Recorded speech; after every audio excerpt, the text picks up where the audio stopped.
Bueno, vamos a ver ahora los coeficientes de predicción lineal.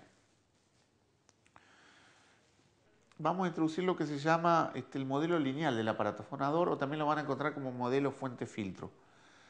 Básicamente lo que suponemos aquí es que la señal de voz está producida a través del aparato fonador mediante la transformación de la energía muscular en energía acústica. Esto puede modelizarse como un sistema de filtros que modifica a una o más fuentes sonoras, y básicamente lo vamos a trabajar con filtros lineales. Entonces, como estamos suponiendo que el sistema es lineal, el filtro va a tener una función de transferencia que llamamos aquí h de omega, que corresponde al tracto vocal. La fuente de excitación va a tener un espectro que acá llamamos x de omega, que tiene que ver con si es una perturbación de tipo cuasi periódica, como la de las cuerdas vocales o la frecuencia glótica que vimos recién, o podría ser un ruido también, cuando hay un tipo de constricción fuerte en alguna parte del aparato fonador. Y claramente, como el sistema es lineal, entonces podríamos representar el espectro de la señal resultante como el producto de la función transferencia por el espectro de la fuente de excitación. A veces a esto se le agrega el efecto también de la radiación producida en los labios, que es un sistema o un filtro tipo pasaltos. Pero esto configuraría lo que sería entonces el modelo lineal. Acá tenemos un gráfico que nos permite apreciar de forma sencilla el modelo que estamos queriendo representar.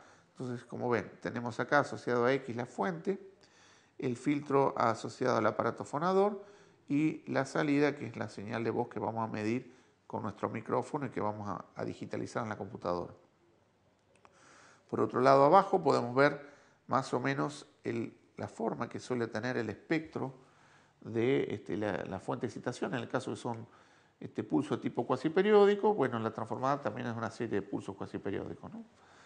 En el caso de lo que sería la función transferencia, el aparato fonador, fíjense que hemos dibujado acá en forma esquemática una función que tiene como una variación suave, digamos, de la energía a lo largo de la frecuencia, con picos característicos que, como ya vimos, están asociados a la frecuencia formante, en este caso son 4. La posición precisamente en frecuencia de estos picos corresponde a qué tipo de fonema se está pronunciando, corresponde a la posición de la lengua, los labios, el velo del paladar, etcétera, para cada uno de los fonemas. Y finalmente, entonces, al multiplicar, digamos, los dos, tenemos el espectro resultante de lo que sería la señal de voz. Este sería nuestro modelo que vamos a utilizar ahora para diseñar varios métodos de análisis, ¿no? O proponer varios métodos de análisis. En este diagrama podemos ver en forma esquemática un corte del aparato fonador.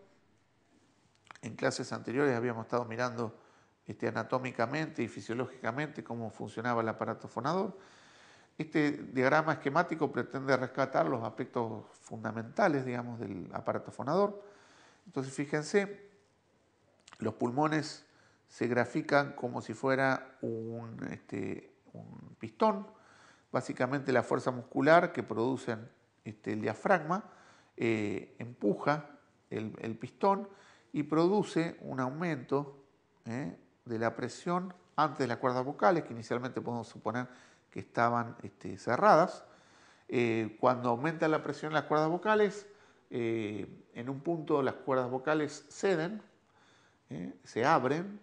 Al abrirse la presión baja, al bajar la presión se vuelven a cerrar y esto produce el movimiento cuasi periódico del cual hablábamos. Fíjense que acá tenemos más o menos la forma de onda que tiene la variación de la presión en el punto inmediatamente después de las cuerdas vocales y el correspondiente espectro de frecuencia.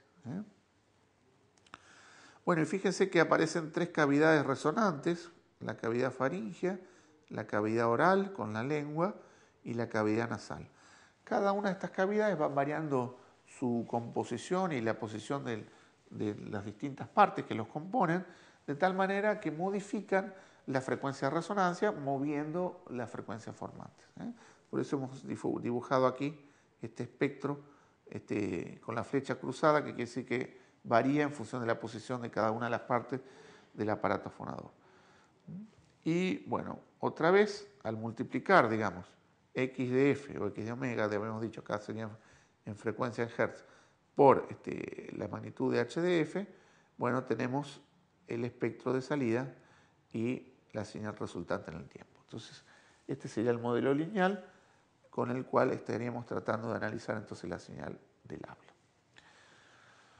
Bueno, para avanzar un poquito más, tenemos que decir que hay distintas formas en las cuales se excita el tracto vocal. Básicamente se podría pensar que son tres. Uno es la generación de pulsos cuasiperiódicos, como vimos recién, a través de las cuerdas vocales que modulan el flujo del aire. Ese sería el primero. Otro es la generación de una especie de ruido de banda ancha, que esto simularía el flujo de los pulmones que pasa por una constricción del tracto vocal y produce un ruido de tipo, un sonido de tipo ruidoso, como en la s o la f, que podemos asimilar nosotros como una fuente de ruido, de tipo ruido blanco, ¿no? Y finalmente, la excitación de tipo plosiva, o para fonemas plosivos, es para los fonemas en los cuales hay una oclusión total en algún momento del tracto vocal que luego se libera rápidamente y produce una especie de explosión como en la P o en la T. Estos serían los tres tipos de mecanismos de excitación que teníamos que contemplar entonces en nuestro modelo lineal. Lo que vemos aquí es un corte de lo que sería la laringe. Fíjense que estos pliegues que aparecen aquí son las cuerdas vocales. Las cuerdas vocales son músculos.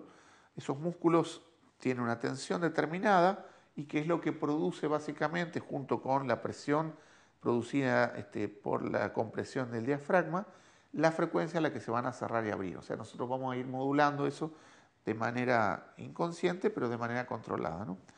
Entonces lo que tenemos arriba son una serie de fotos.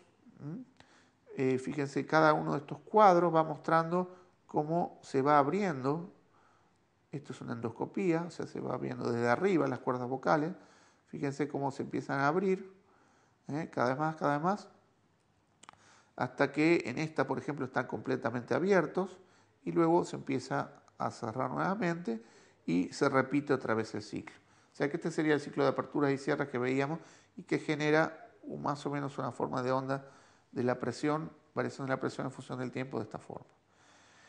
Esto puede asimilarse desde el punto de vista mecánico, un sistema masa-resortes amortiguador, donde básicamente esto que está aquí corresponde con la masa de cada uno de los músculos que corresponden a las cuerdas vocales y digamos, acá los resortes están asociados precisamente a la tensión, que la podemos controlar voluntariamente, y esto es lo que hace que haya una frecuencia fundamental de oscilación, que termina siendo la frecuencia de los pulsos glóticos.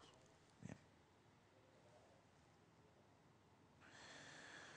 Bueno, ahora cada uno de estos pulsos glóticos no son simplemente del tipo delta de Dirac, sino que tiene una forma particular producida precisamente por este sistema mecánico.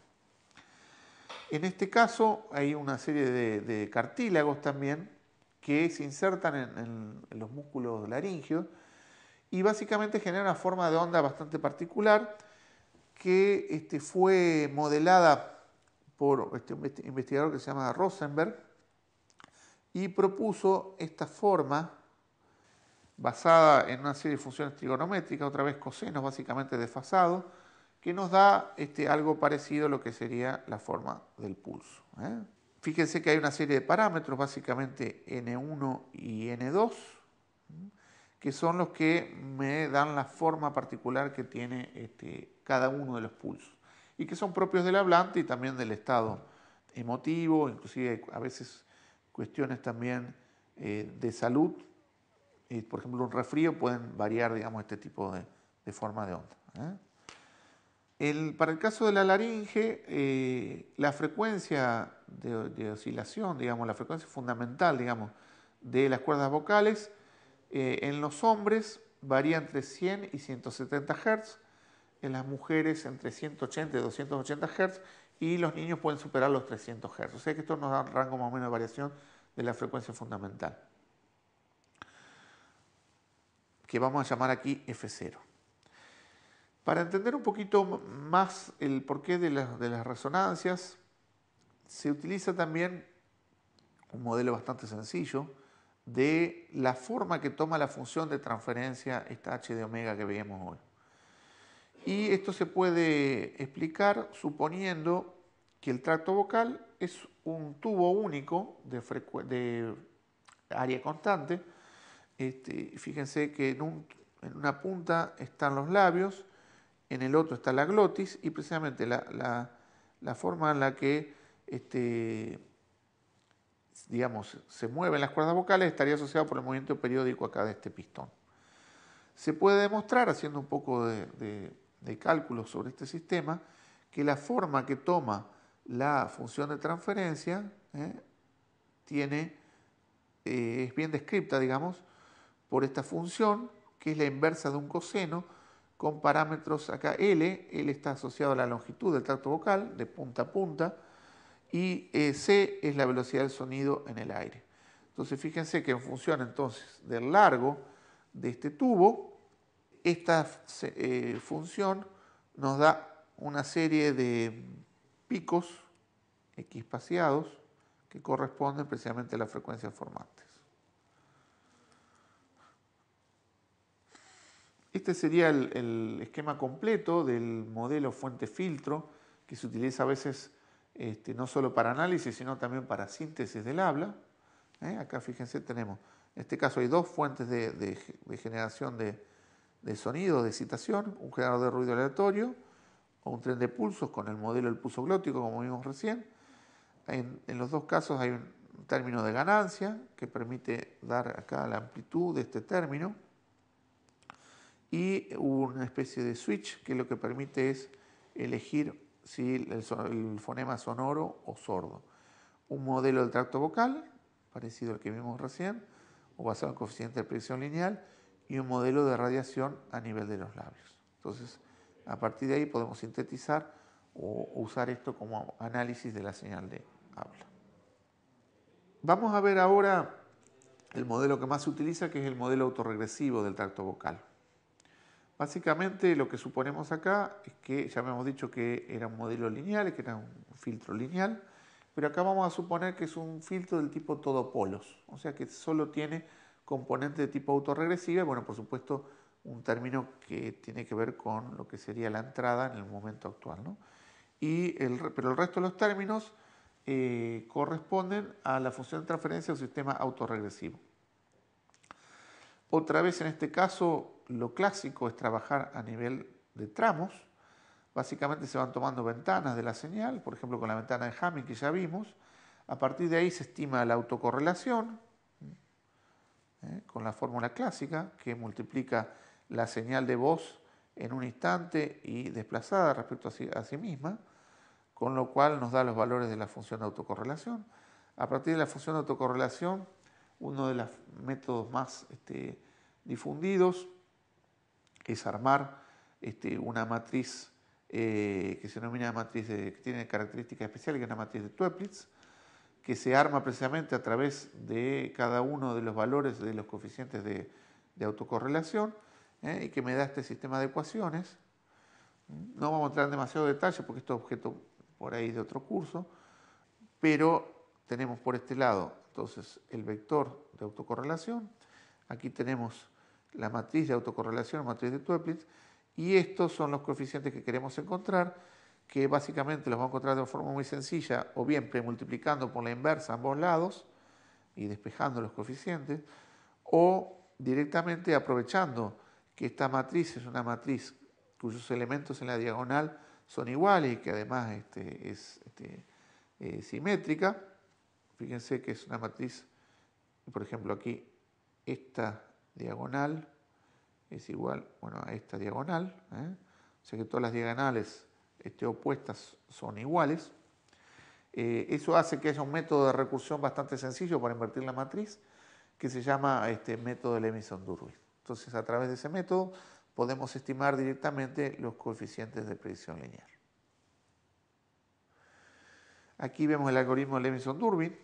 Acá la idea no es entrar en demasiados detalles, pero sí podemos ver que en forma recursiva los coeficientes de predicción lineal para un orden se estiman a partir de los coeficientes de predicción lineal para el orden anterior a través de cuentas sacadas a través de lo que serían los valores de la autocorrelación. Es importante también mencionar que aparecen una serie de coeficientes que acá se llaman K sub i, que se denominan coeficientes de reflexión y que están asociados a una característica física del tracto vocal. Recuerdan que hoy veíamos un tubo único de sección constante.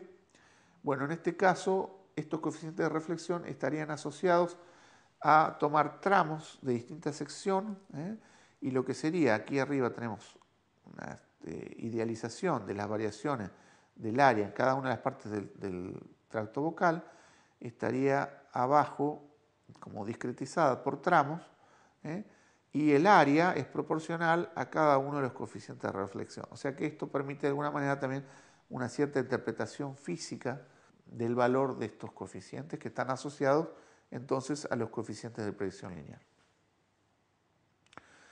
Bueno, finalmente acá podemos ver la gráfica que corresponde al trozo ¿cómo se llama el mar? Que veíamos hoy de la oración de esta pregunta, y fíjense que arriba lo que tenemos es un espectro, pero estimado a través de los coeficientes de predicción lineal, por tramos.